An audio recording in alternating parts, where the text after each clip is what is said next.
Welcome to Charisma's Movement Rainy Days Talk.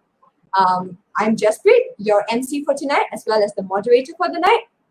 For tonight's FB Live, we will have a panel discussion that will last for 30 minutes with our experienced speakers, and we will go with a 25 minutes of Q&A session.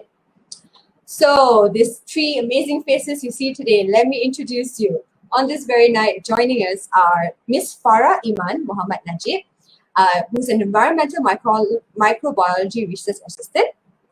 We also have with us today Mr. Ahmad Shabil Had, who's actually currently still a student studying mechanical engineering in the Imperial College of London. And lastly, we have here Dr. Shantam, who is a medical practitioner. So, Ms. Iman, maybe you'd like to tell us more about yourself. I'm sure people want to know. Alright, okay, so like you said, I'm working as a research assistant in an environmental microbiology lab. But I actually studied microbiology but also creative writing at the University of Pittsburgh before I started working. So I just graduated in 2019, so still pretty fresh to the working world. But while I was a student also, when I just started working last year, I actually was involved in different volunteer organizations, including Charisma Movement. So Charisma Movement was actually one of the organizations that really got me started in the volunteering world. Wow, that's amazing. I'm sure you have more pointers to bring up later about volunteering. I can already see the excitement coming. Great, thanks. How about you, Shabil? How did volunteering in student life? Tell us more about you. Hi guys, I'm Shabil. I'm currently still in London, so it's like 12 p.m. right now. I didn't have my dinner, I just had my lunch. So I used to volunteer with Project Ikra, which is an NGO dealing with urban poverty. Basically, they teach underprivileged children in these government houses, which are PPRTs. There's 10 programs running around in Selangor, in KL, and also in I think they expanded to Negeri Sembilan and other places, Kelantan as well, I think. And other volunteering experiences, I guess. I've also volunteered as a teacher in London in one of the public schools here. One of the biggest culture shocks, I wouldn't really call culture shock, but trivial fact. When you go into class, the students don't actually stand up and say "Selamat pagi, cikgu." So it can be quite a bit shocking when you stand inside and then all the kids are just doing what they're supposed to do, and then you're just standing there and then waiting for something. I shared that fact with one of my colleagues, and then he told me, well, that sounds like what a communist school would do. Yeah, so yeah, that's one tidbit about volunteering in different countries, I guess. Wow, I didn't know, this culture is only in Malaysia. I kind of enjoy standing up and greeting my teachers. But I bet our viewers will feel the same. And lastly, Sean, tell us about you and your passionate doctor life. Hi, my name is Sean Pham. I am a doctor working with the government. Let's talk a little bit about my volunteer experiences. I have been a active volunteer with multiple organizations, but I was part of Charisma Movement in its previous iteration, UKE Charisma. Besides that, I've been a part of many medical organizations, participating in medical mobile clinics, providing my expertise during my free time. So trying to do as much as I can to help as many people as I can. Wow, I'm already inspired. Like, imagine the rest of the session, guys. I'm pretty sure you're gonna learn so much from these three of them. Thank you, all of you, for sparing some time and joining us today. So in this session for tonight, there'll be two main focus that we will focus on. The first one is the importance of volunteerism. So this part, we aim to explore the scene of volunteerism among students in Malaysia. And the second part, we will focus on values of helping out. It's always good to help out. So this part, we will understand and discuss the benefits of volunteering and how it actually makes an impact to those that we help out too. Right, but it is mandatory and protocol that before we begin, I talk about what MRD actually is. So a short history on MRD. In the year 2018, Charisma Movement published a collection of volunteering stories, which titled Malaysia Rainy Days, MRD, under our Inspire Initiative program. Now, this served as a platform for our fellow Malaysians to share their personal journey for their past volunteer experiences, like 3 of our speakers here today. The aim of this initiative was to raise awareness of those who are underprivileged, as well as highlighting the issues in Malaysia that still require attention and help from us youth, And this project aimed to cherish and celebrate the side of Malaysia that is always loving, generous, and kind. The side that will always lend a helping hand on a rainy day. That's why the title, Malaysian Rainy Days. We're looking forward to reigniting the Malaysian spirit within the public through this collection of amazing stories and hopefully encouraging more youths to in their own journey to give back. So I don't know, what are you waiting for? Please go check out the book and get it. I'm sure you will learn a lot. All right, so I bet everyone that's waiting to hear from the speakers to tell their story. Let's start with the first session. Okay, so to all our amazing speakers today, would you tell us, why is volunteering so important nowadays? Maybe Shabil, you can give your point of view first. That's a very open-ended question. I guess I can give a short answer and a long answer, I guess. Yeah, sure. Answer, obviously, it's good for society. You're doing it out of the good of your hearts. You're just doing underpaid work where no one else is filling out that vacancy. But a long answer, I guess, from a point of view where you're the volunteer, it educates yourself. So, for example, you've seen those memes online where people say, "How do you solve homelessness?" And then people answer, "You buy them a house," and then done. Okay. Or people would say, "How do you end poverty?" Just ask the poor to work harder, and that's also technically true. But at the same time, the issue goes in deeper. So that's where volunteering comes in. So, for example, if you want to end poverty, of course, as a student, you want to work hard. And then if you want to get a good job, but then to get a good job, you have to study hard. But to study hard, you might have, at one point, you might have to take more tuition classes, and then you have to spend more. But then when you need to spend more, you need more money. So then you need more money, you need a good job. So then it's a cycle again. It's a non-ending cycle. So one of the reasons why I choose to volunteer was actually to understand more on the issue about urban poverty, and I think MRD coming up with this book will actually help people to understand more why certain volunteers actually start to volunteer, and I hope that instills those values in people who actually read the book. Yeah, wow. I guess that's my answer. Amazing. Just reminded me of my student life. I have to work, pay, study. But yeah. All right. How about you, Sean? What's your point of view on why is volunteering important nowadays? Thank you, Jess. I think there are a lot for us to gain now when we participate in volunteering activities. In the interest of time, over here I will condense it into two things which I feel are the most important for us. Firstly, by participating in these activities, you get to know yourself. You get to identify your strengths and your weaknesses, and you can come up with ways to improve yourself. In a way, it's kind of like make you be aware of what's the limitations that you face and the strengths that you have, and it allows you to sharpen your abilities, and in short, it makes you a better version of yourself at the end of it. And speaking of experience from being a part of a lot of these activities, it allows me to make connections, allows me to play the role of to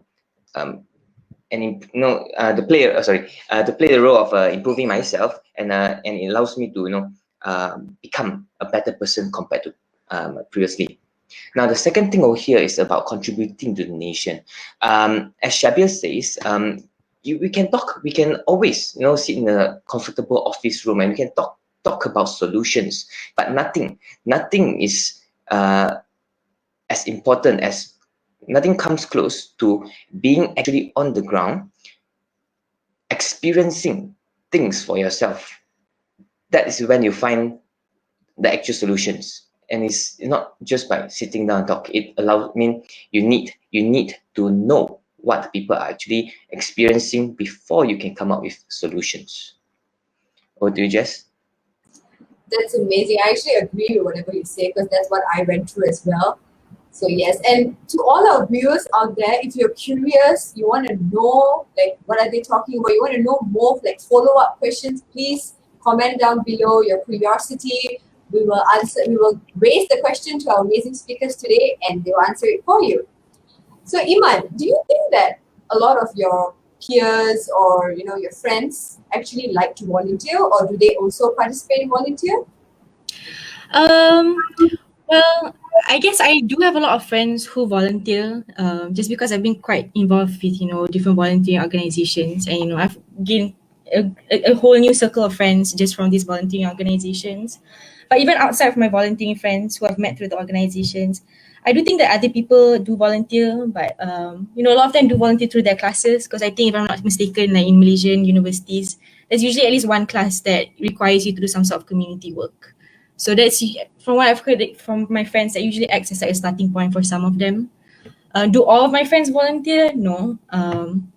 But yeah, I do know quite a bit of people who do volunteer on a regular basis. Yeah, that's how I also started my volunteering experience. It was a subject in like college to like carry out, but I think it's good, right? It Yeah. boosts your It's I would say I'm actually on the fence about about it being a requirement for classes, because I've seen it go both ways. People being required to volunteer just to fulfill like a class requirement. I've seen people who do it just for the sake of doing it for the class. So they go into a community that they're supposed to be helping, and sometimes it doesn't really go that well, because they're not really going in with the right intentions. So in that sense, it could end up going badly. But on the flip side, there's definitely a lot of cases where people like you started off just because of a class, but you decided to actually take it further because you had a good experience. So would you say it's more of the mindset that the people have when they're doing the activity? Yeah, Like, I think so. I think the intentions that you have when you're going into volunteering really matters. Of course, there's nothing wrong with you going in because you want to do it to improve yourself. You want to try improve your soft skills by working with other people, for your own benefit in that sense. So because I've known a lot of people who do go in with that mindset, but they at the same time they leave their volunteering experience with a whole new outlook. They leave wanting to help other people. So, but yeah, I think definitely mindset. Like, if you're going in just with this idea, okay, I just want to get my grades, up there and that's it, then you might not benefit as much, I would say. true, true. How about you, Shabil? Like, since you're a student too, right? Do you think it's good, like a course of volunteering should be like a starting point for more youths to join volunteerism or gain passion in helping out? Actually, this is from my point of view, people who actually start volunteering, not because their classes ask them to or things like that. People would think you volunteer to become empathetic, but then sometimes people who volunteer are actually already empathetic. That's how I thought at first. But then when I started volunteering myself, I realized it's quite shameful to say it that way, because you start to understand that the issues go deeper than that. It's not that when you start volunteering, you know more about what's going on, and it's actually no one's fault. Sometimes it's how you're raised. Sometimes the issue at hand is like how you're raised, or like how sometimes on a policy level, it's the government that cannot provide that way. So we actually need volunteering in a way. So back to your question, you were saying whether or not it is a good thing. I think it is a good thing because you need something to push people anyway to go into that direction. Yeah. All right, it got my interest. Like, do we need to put in more effort to push our youth to like gain the interest? Is it Okay, like yeah? from a youth point of view, yes, you definitely need more youth to volunteer today, especially if, for example, if you remove the module, to incentivize youth to start volunteering, and you look at the schedule for you. For example, you wake up, you watch lectures, you eat, and then you watch Netflix at night, and then it goes on and on every day. You do your coursework every day. I know, I've been that way. I am that way right now. Anyway, so if you continue to do this every day, and then you sort of have this like tunnel vision where even the issues you see outside is received from social media. You open your phone, you see, oh, there's people suffering around you, there's world hunger, but then at the same time, you don't know what kind of avenues there are for you to contribute your effort and your time and then your energy into volunteering. So that's one thing. We need more youth to volunteer so that they understand the issues that are coming.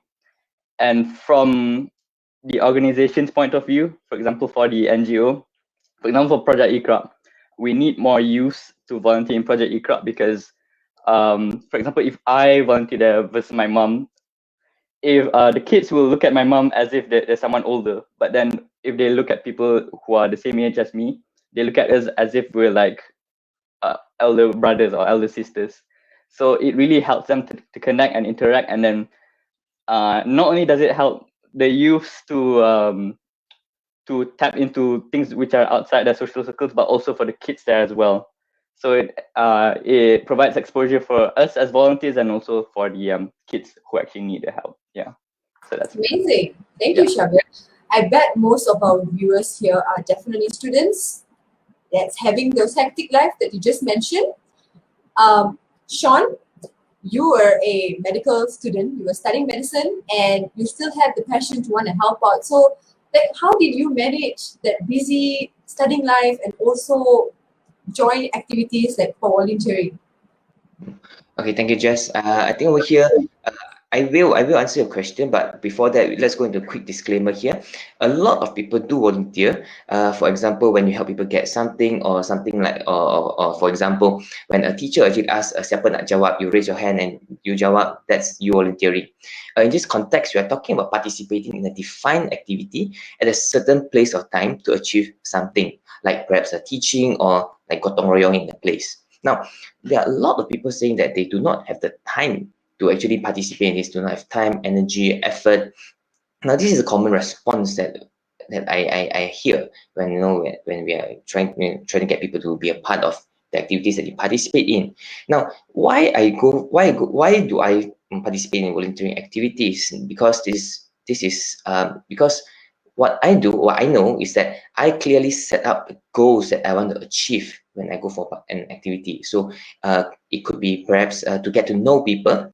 When I participate in an activity, I get to meet a lot of people from different walks of life who do have the same interests as myself. So I set the goal to meet people when I participate, or something like to actually help things. So altruism is a very important component of volunteering. The sense that fulfillment when you actually help something, that's very, very positive thing as well.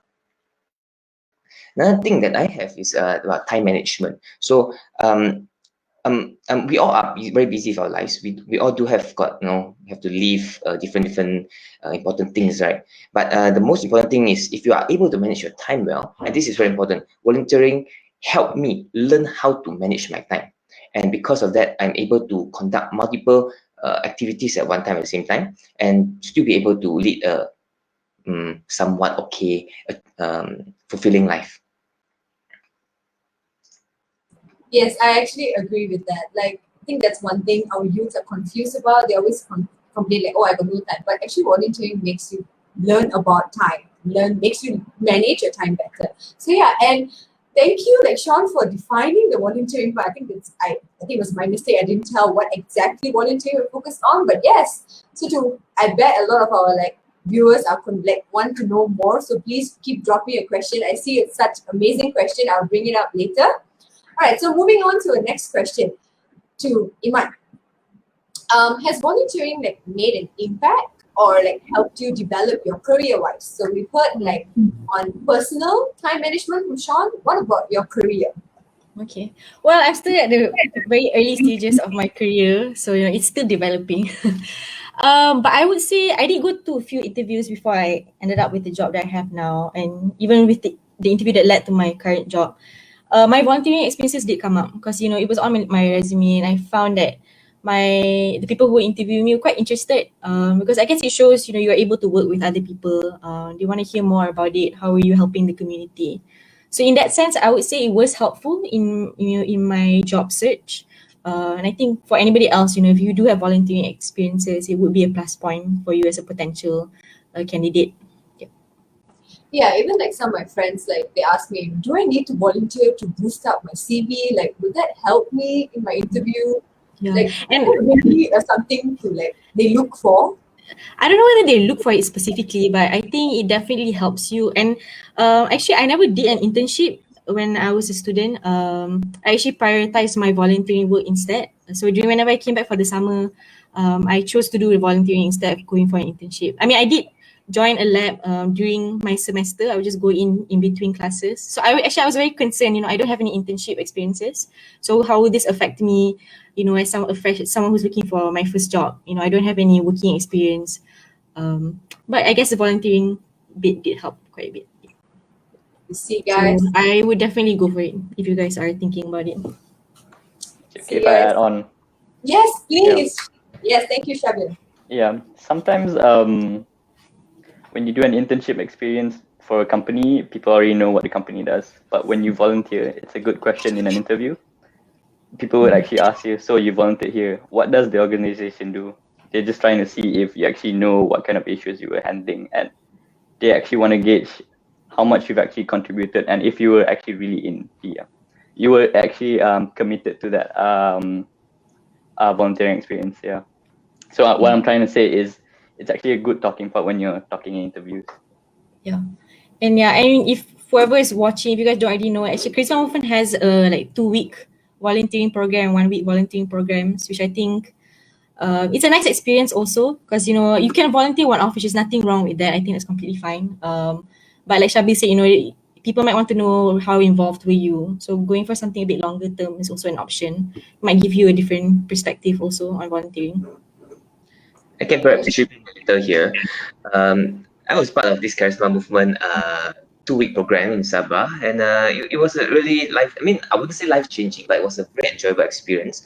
Got to go to Sabah. We got to interact with the people over there, and we got to speak to people, get to listen, and get to find out how is life there. So being a city boy, in JB, I don't actually have the experience of living in a place where electricity, water are scarce. No, sorry, there are a lot of water. Just that electricity is an issue.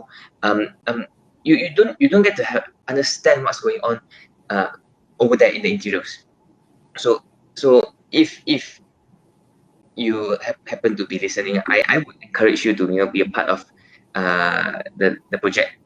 Yeah. What's the name of the project now? It's called Project Anak Malaysia now, right, Jess?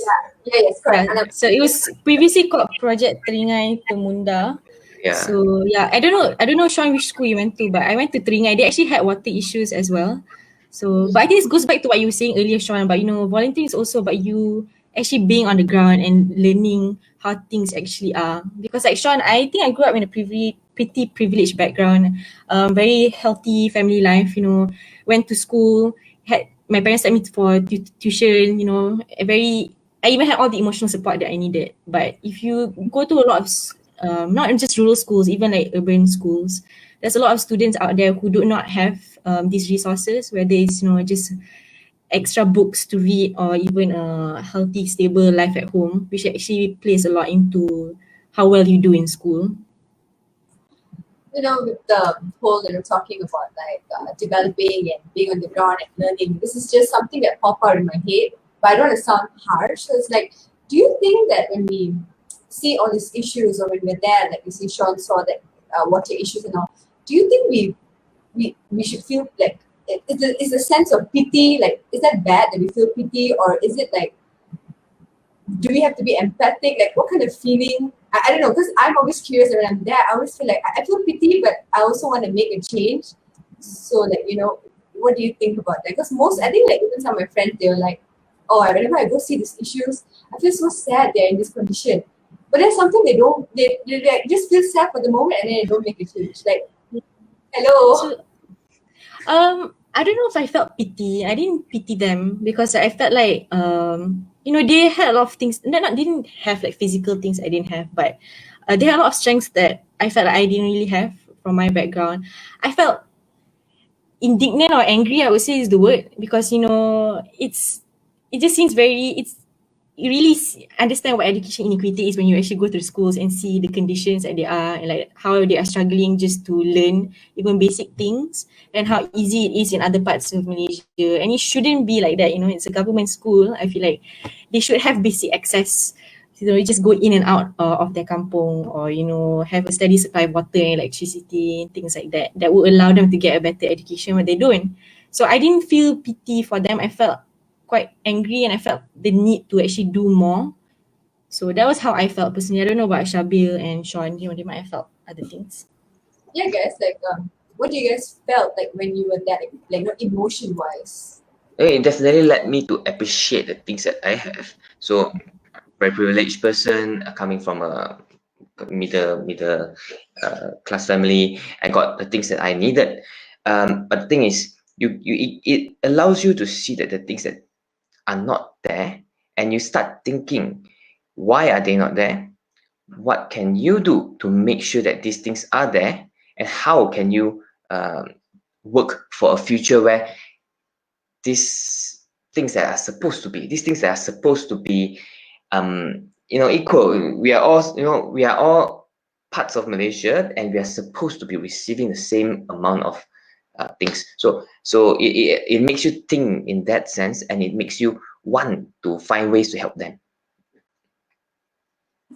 That's amazing. Shabil, what did you feel, you know, when you got yourself like aware of the volunteering that you did? You know, one of the key issues that they mentioned with the difference between urban poverty and rural poverty, it's like you mentioned, like Iman mentioned, that you had water issues in those schools, right, in rural areas. But then when it comes to urban poverty, some basic needs are met. For example, you had water and electricity because it's provided by the government. You're in a city, so it's fine. But then other needs like food and water, and like food. So as a rural school child, you're able to, like, if you're hungry, you can just plant some fruits or plant some vegetables, and then you can just eat some sweet potatoes and things like that. But when you're in urban poverty, when you're a child living like that, you can't really plant anywhere. You're in the city, right? Everywhere is like pavement. It's a concrete jungle. But so you start to push yourself to other means to get food. For example, you might just starve for days, or you might also just steal from the trash can, or worse yet, you might go around and steal other people's food. Yeah. So that was one of the issues that I saw, which was very different. But at the same time, it made me realize that that's a short-term solution, that you can give them food and things like that. So that's why I think Project Ikat was a good way to go, because you not only you not only teach them so that they get a better education, but at the same time, when you volunteer, you're able to pass away food for them weekly when you meet them and things like that. So it's one way to a volunteering NGO is one way for you to help the community, but at the same time, you can look at other ways when you're volunteering. For example, like I said, the NGO provides you a platform to teach, but then at the same time, you can donate food and things like that when you're volunteering. Yeah. Yeah, I actually completely agree. So I guess that's a lot of like opening up and, you know, sharing your experiences. Like, if you, to our viewers out there, if you really want to hear like more detailed story of Iman, Shabil, and Sean's experience in volunteering, more like, I think three of them had like a different activity that they joined. So you can definitely get our MRD book and have a good read about it. It's such a good story. I've read it myself. And I think it's time that we get into the question and answer. There's so many heated questions. Like, I'm excited. Okay. The first question that I also picked up. So we were all students, right? We picked up our volunteering. We were studying. So one of the question is, how supportive were your parents or family when you decided to volunteer? Do you think like? Do you think if, you know, your parents like say no, don't volunteer, like what would you do? Because I'm sure that there are some of our viewers, students, youths that, you know, want to go and participate to like late night street feeding and all that. Like, you know, how do they overcome this? Maybe Shabin, you want to answer since you're still a student? Sure. I guess when I mentioned to them that I wanted to teach kids in Kampung Subang, they're like, huh, they're city kids. Then they might as well, they might as well been like educated and things like that. Because they're already in the city, so why do they need more classes and things like that? And then I started indulging in the facts about the kids there, about how they didn't have enough money for tuition classes. And then sometimes one of them, when they want to participate in a competition, a student I know that wanted to participate in a silat competition, he actually went around and took part-time jobs to paint houses or like fix bikes and things like that. So you actually hear that they're actually hardworking and they want to make a change. And when I told that to my family and parents, they were like, okay, so it will be worth for me to go there and teach for them if they actually want me to go there and teach them for them. So yeah, that's one misconception that people think that some students just don't want to study. That's why they're in the position they are right now. But no, they actually are striving to get a better social mobility out there. No disrespect for my parents, of course. It's just one way for us to educate the people around us and the society around us. Yeah. Yeah, I actually agree. Yes. Yeah, my mom actually did volunteer for like a few months before COVID. After I told her about the story. Yeah. Oh, that's amazing. You encouraged your mom to volunteer too. So guys, talk to your parents. Maybe your parents will want to join you too. All right. Now the next question we have is, how can we make our volunteerism act give a stronger and longer impact rather than just a short impact? And one of the common answer is getting the issue viral and letting our government know about it. But do our speakers know of any other way to making it a longer impact? Like I guess like Iman mentioned just now that there are some volunteers that is just a one night event or like a 1 day event, but they want to feel like it was a 1 week of effort. What do you think, Iman? Is there any way than making it like a government notice? Okay, sorry. How can we make our volunteers give a stronger and longer impact rather than just a short or brief impact? Mhm. Well, I guess it depends on the scope of your volunteering work. Because I do believe, like for example, Shabil, he's teaching students in the city on a weekly basis, right, Shabil? Yeah, so I would say something that it's not a short or brief impact. It's something that is actually quite long lasting, and um, even so, this is one of the reasons why I've continued to volunteer ever since I started, is because I do believe that even if you are volunteering within a short period of time, you are still able to make a difference in the people, in the lives of the people that you're interacting with. Just for an example, my first volunteering experience was with an organization called Small Changes, and it was an education centered volunteering thing. So it was only for like a week, less than a week even. But the students that I interacted with, I'm still in contact with some of them now, because it made that much of a difference to them, because they were spending less than a week, not even a week, worth of their time with volunteers who taking time out of their day and out of their holidays just to like spend time with them and teach them and help them build their soft skills and tell them, you know what, doesn't matter where you're coming from, you are still able to be successful. So I think even if you're doing something short term, it can actually be have a very long lasting impact on the people that you're interacting with. So that's actually one of the reasons why I've continued to volunteer, because I do believe in the work. I do believe in volunteering, that it does have an impact. But other than but going back to the question, one of the ways is like getting an issue viral and letting our government know about it. The only way I can think of is actually, taking a work from volunteering to actually making it your profession if you want, if that's something that you're really interested in. For example, there's Teach for Malaysia, and you can actually join as a fellow for 2 years, where you actually go to high needs schools and teach. That isn't a volunteering, it's an actual job. But if you're thinking about how to expand your impact or make it more long term, there's always that option for you as well. Sorry, Iman, would you agree with me, like once you start volunteering, it's like an ongoing effect to like you want to keep volunteering? Yeah, I definitely think so.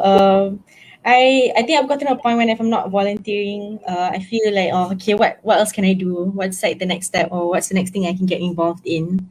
Because I think there's always going to be a need for volunteers.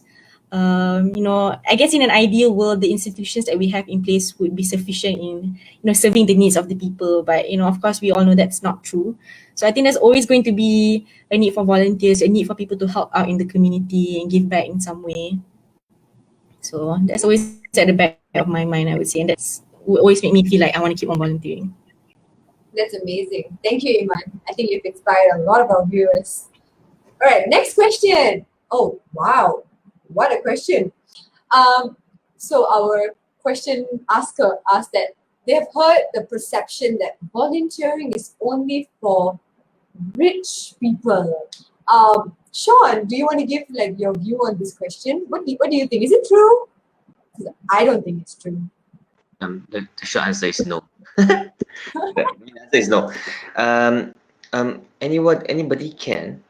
Anybody can be a part of it, but we do have to acknowledge that people with a little bit more resources are able to come up with more time and more energy to participate in these activities. If your time is filled up with ways to, you're trying to think of how to get resources for your family, you probably don't really have much time to participate in activities. But to answer the question, like in its short form, answer is no. Anybody can volunteer, but yeah, you see mostly people who can afford the time to participate in these activities, participating in this. I think most of the main requirement of volunteering is time, right? Like money, normally we do fundraising.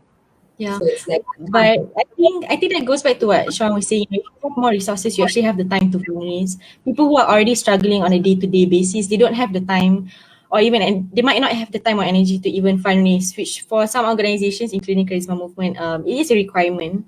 So I guess I think that some forms of volunteering are unfortunately restricted to people who can afford it. But I don't think that means that there is no volunteering opportunities for people who don't have the time to fundraise. But that is, I mean, it's a good thing to talk about, to think about as an organization as well. If you're setting this requirement, who am I limiting our volunteer pool to?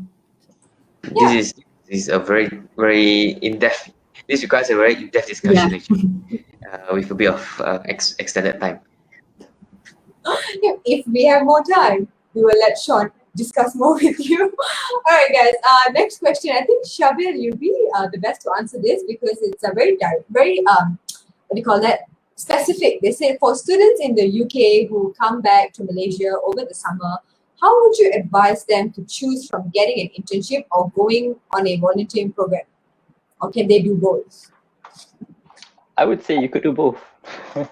But then that also depends on your personal commitments, of course. Sometimes if you get an internship, it's going to last you at a minimum of 8 weeks, right? But then volunteering programs, they come in like varied durations. So if you have time, you can go for one that lasts 2 hours, for example, like Project Ikra. Or if you have more time on your hands, you can go for Charisma's week-long programs, I guess. So it depends on how flexible you are and how willing you are. So for example, if you don't have an internship at all, but then you want to do something for your summer, then volunteering is one way to go, because it not only helps you connect with the community, but also it helps you with gaining more skills. So it's not really about prioritizing which one is which, because there's always time to volunteer, I would say. Yes, I actually agree. But I think I've heard before, and I'm not sure, like sometimes they said that some companies allow you to, like that period for internship, you do a volunteering, they can be considered into an internship. Like, do you guys think it's true? Like, have you guys also heard about this before? That during my internship, it hasn't happened to me before, but I've known people who actually apply for a duration for them to volunteer. So I'm not sure if it's granted or it's something you have to apply for in the company. Okay, well, okay, cool. Because even I was curious about that. Right. Next question. Okay, this one is pretty interesting. Will it be hard for an introvert to mingle with their fellow volunteers? What about those who are shy to make a move? Yes, Iman, please. Were you an introvert? I like this question because I don't know whether I would call myself an introvert, but I was very shy and quiet. I remember the first time I went volunteering, I didn't know anybody there. And then when I went there, all the volunteers were like from the same university. They were all a part of the same group. So it was very hard. I felt very like out of place. But I think it was hard, but it was definitely worth it. I would say that the volunteering experience itself was what made me kept on going back, even though I found it a bit difficult the first time. But and I would also say that the organizers play a role because I feel like if the organizers, wherever is actually handling the volunteering project or whatnot, if they come up with a very open environment where people are feel comfortable talking to each other, then it helps. I would say even if you're an introvert, even if you're someone who's shy and the thought of going and volunteering with strangers is terrifying for you, just go out there and put yourself out there anyways. It's 100% worth it. I highly recommend it. And I can't remember, I think it's Shabil or Sean just now who was saying that, doing volunteering actually helps. It helps you to improve yourself. I definitely think my social skills have improved since then. Public speaking skills as well. I think going out and becoming a volunteer really opened up a lot of doors for me as someone who is shy and quiet. So can I say that volunteering can help an introvert become an extrovert? Do you guys agree? I think it would help someone who's shy become a bit more talkative at least. Oh, okay, fine. In other words, yes, sure. No, it helps in terms of social skills.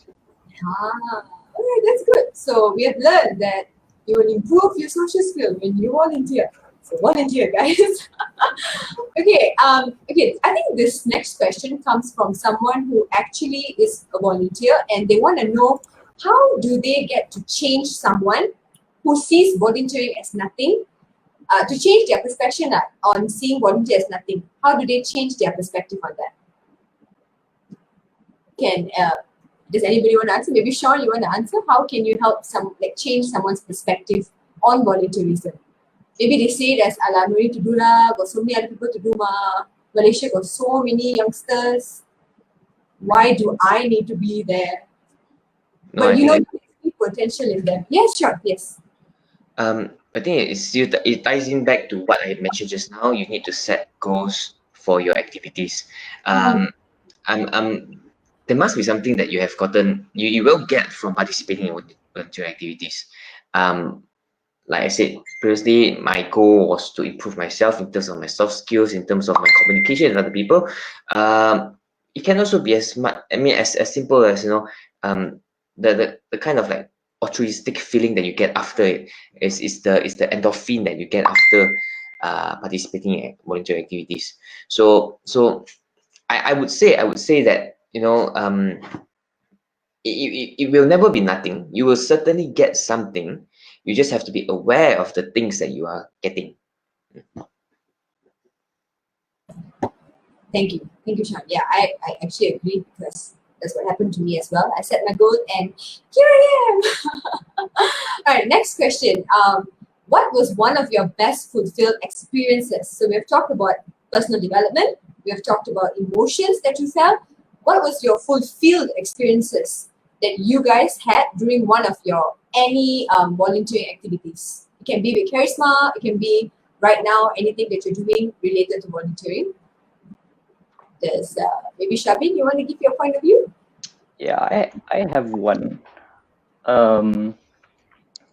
So during one of the programs with Project Ikra, we actually bought the kids KFC, and it was like something really small for us. Like just KFC, we eat that like once every week or like almost every day for some of us.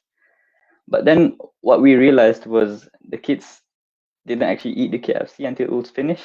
They only ate like only one drumstick out of like the other three. And then we started to ask them, hey, why don't you finish it? I mean, even when they were eating, they said it was delicious and things like that. But then we asked them, if it's so delicious, then why don't you finish it? Because we bought it for you. They said it's because they're saving it for their parents at home. Yeah, so that really touched my heart. Because although that was one small thing that we planned for the whole day, but interacting with them during that one time, it gave us the full definition of what the kids were actually going through right then and there. And people would say, oh, you volunteered to feel grateful. but also you volunteer to see how people there are already grateful with what they're given every day. Yeah. So that was one of my fulfilling experience.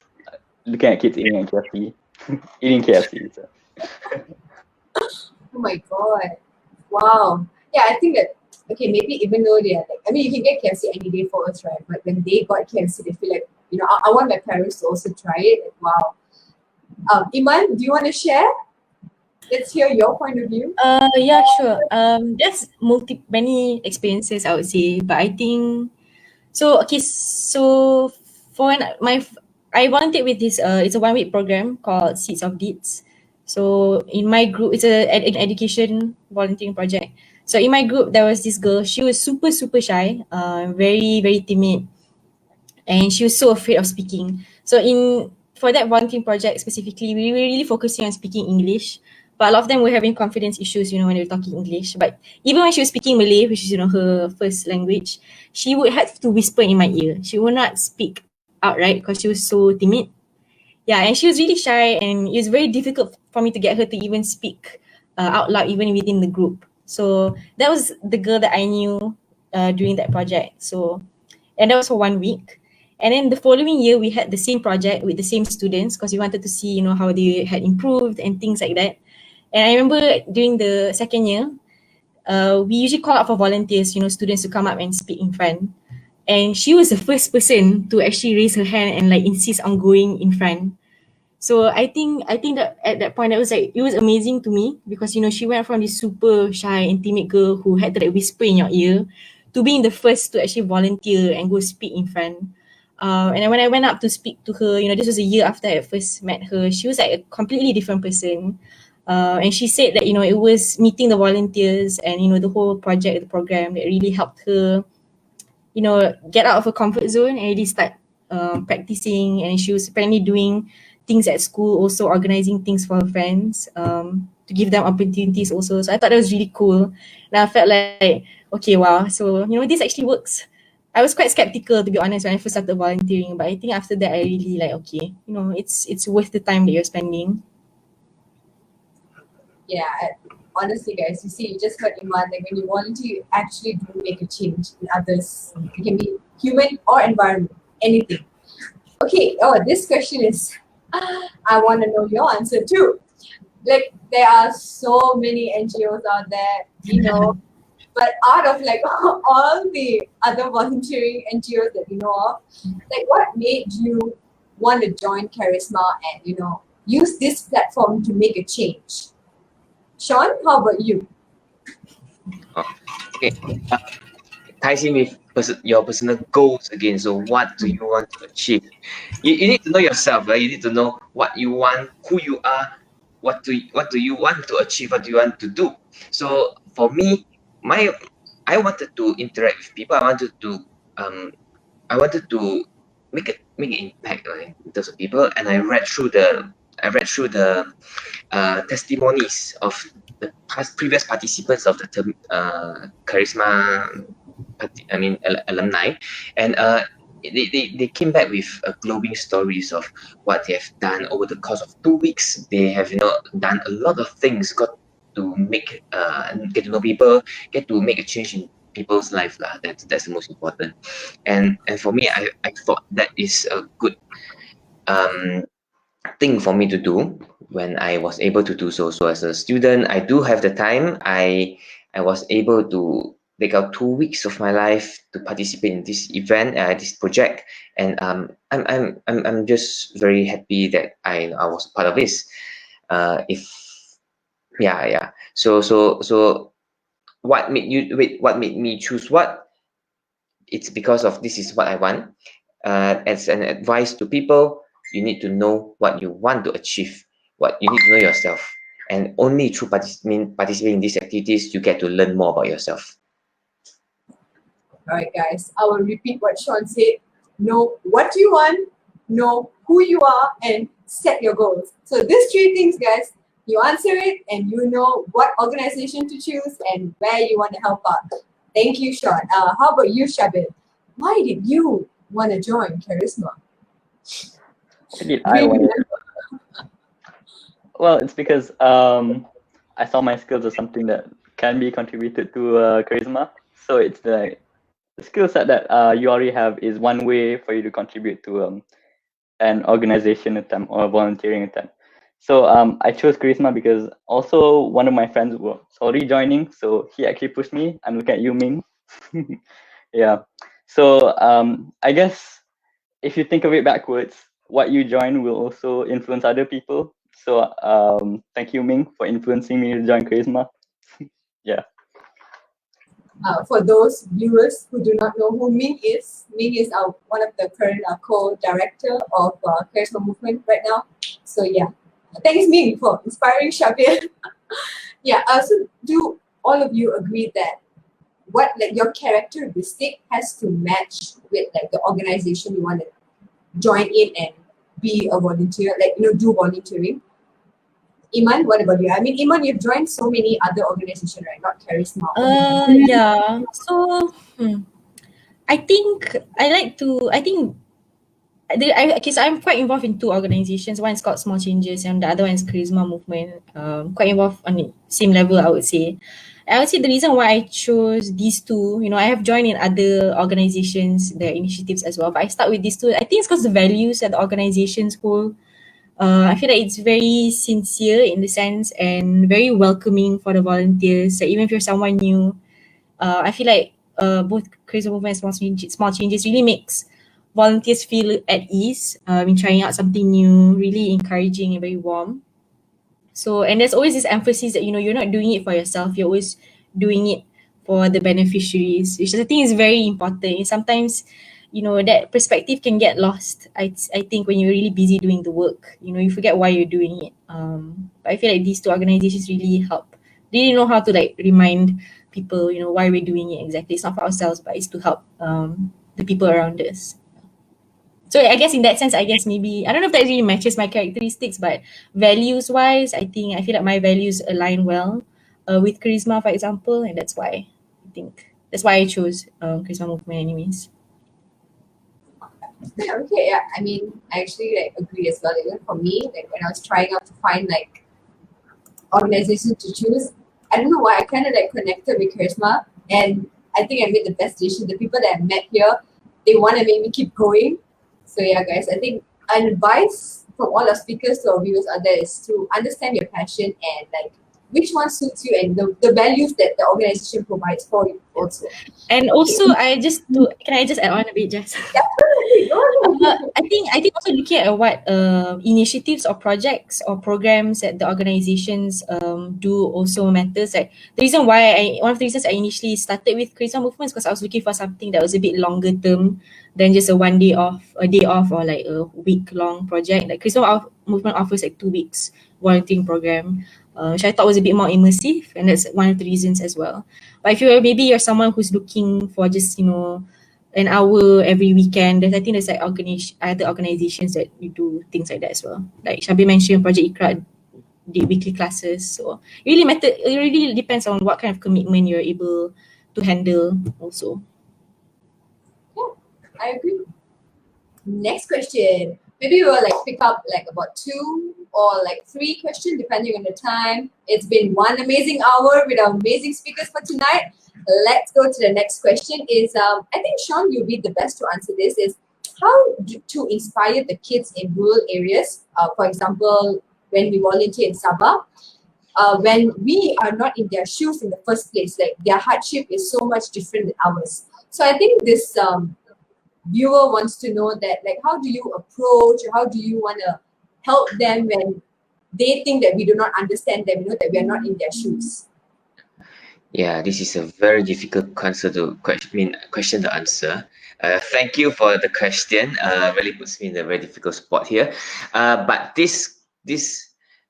feel that it's not purely what we were trying to do. There was not to no like what do you mean by inspire? What is inspiring people? What exactly is the meaning of inspire? You want someone to be a better version of themselves. You want to help someone on the path to be a better version of themselves. I feel the role that we were playing there was to show them that what is it out there for them to explore. So we have got during my time, there were a bunch of people from different areas. Some people studied in the UK, some people studied in Singapore. We came in and brought in different views, different perspectives on things, and that allowed the kids to see that our world may not be confined to this village only, and there probably are other things to explore beyond the village. Indirectly, we are kind of like encouraging them to do their best so that they are able to get the required grades and to go out of the village, learn as much as they can before bringing the technology and the knowledge back to the village. So I would say that's the main role that we're playing, and I hope throughout the years, Charisma has provided such input to them. Thank you, Sean. I think like a lot of our viewers wanted to know, like maybe another rephrasing of the question is like, example, right? Like for I think Project Penyu and all, they have to go to like a kampong area, and we are like city kids. Like how do you make that approach to them? Definitely there's a certain way you have to learn and suit yourself to the environment there. Like, is it important, or do we just like go only now, want to help out? What do you guys think? How about you, Shabin? Do you think it's important to like learn about the place that we're going, the culture that they're in before actually going there? It is actually really important, so that one thing you have to understand is the language barrier, for example. Yeah. So if you're teaching kids in Sabah, for example, you're gonna have to adjust so that the things that you speak, they actually understand. Make sure there's no language barrier. Yeah. For example, if you're teaching English, but then you have to adjust your level so that at a level they can understand, at a level that they're on, and at the same time you build on from there. So it is important for you to know the community that you're actually volunteering to. Amazing, I agree. Okay, everyone, we're going to answer one last question before we wrap the night. And Iman, I think this question would go to you. Is there any other way to make the government recognize our work and actually make a change? Because Third Ingai has this water and telco issue. Wow, for years now, but it's still the same till now. Wow, I didn't know this. Unfortunately, I don't have the answer to this question. I wish I did. I think, yeah, I'm sorry, Emilia, I don't have the answer for it. I mean, because Teringai has been in the news before. This issue has been brought up in the news before. I've seen it gone slightly viral on Twitter. The water issue and transportation issue because, things like that. But nothing's changing. I don't know. Not to end this session on the negative note. Yeah, I'm not really sure what we can do. I guess, yeah, I don't know. Shabil, Sean, do you guys have any ideas? Yeah. Okay, yeah, sure. No, I was going to say, for lasting change to happen, you do require the authority. Top-down approach. Yeah, you do require the government's input into it, and how do you go for that? Through lobbying, through policy making. It has to come in that direction. But what you can do is to raise awareness on it. Raise awareness, then you lobby for it.